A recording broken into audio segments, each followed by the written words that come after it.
like iron, your breath's as hard as kerosene. Weren't your mama's only boy, but her favorite one, it seemed. Emmylou Harris is a country singer and guitarist and songwriter from Birmingham, as in Birmingham, Alabama. She's been active since 1969. Her first album apparently was folk, but she's been country since then, and she's still going.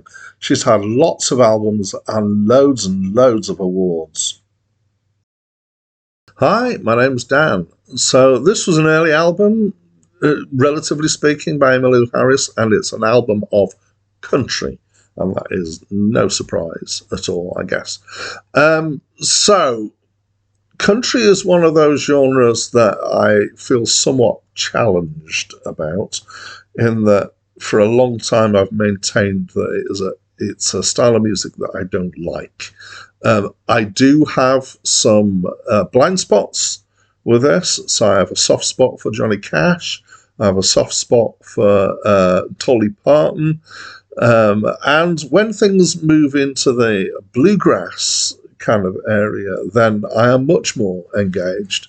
I particularly like Alison Krauss and Nickel Creek and some others in that kind of area.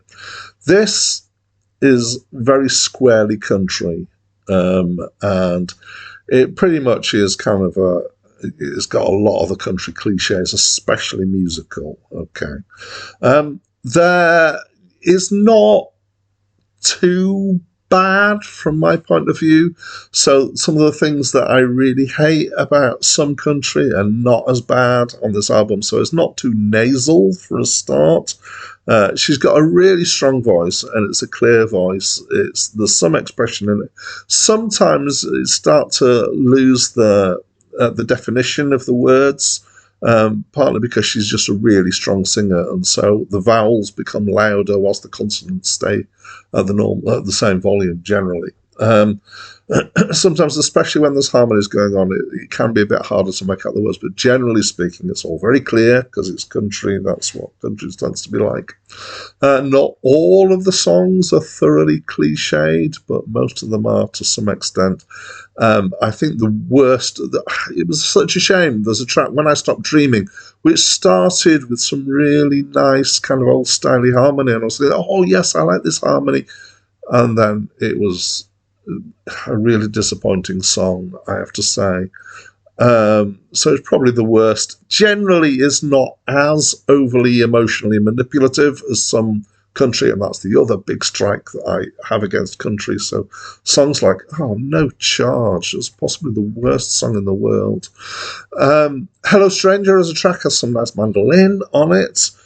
Generally, the backing is there's drums in there, but they're kind of using a click rather than a snare, make it sound a bit like a horse bumbling along.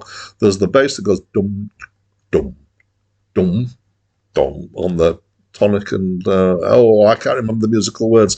Tonic and the dominant. It's kind of alternating. It's very country. That there's the soaring pedal steel guitars with the noises, and then the vocals, usually there's some really nice harmonies going on.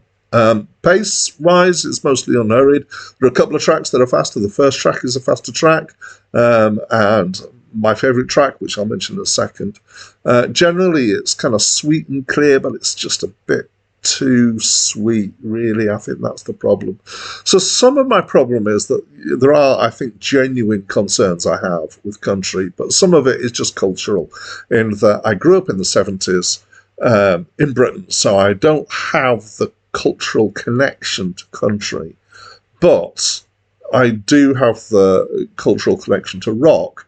And in the 70s, there was very much an us and them feel about music, and the kids were listening to pop and rock and the old-timey stuff, so stuff like Frank Sinatra, and to some extent the Beatles even already by then were kind of considered to be passé, and it was adults that were listening to country because it was music that expressed their emotions. So that's kind of what I've part of what I've got against country. I've got over some of that since then, but still the nasal and the overly emotional and just the sound of the click, wing. Yeah, I'm not a great fan.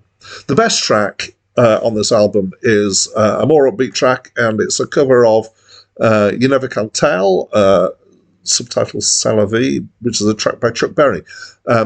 In the context of this album, it's definitely the best track on the album, as far as I'm concerned, but I would still rather hear Chuck Berry's version. That's my take on this. His country is not too bad, but I still don't like it that much. What's your take? I'd love to know. Let me know in the comments down below. That's it from me for now.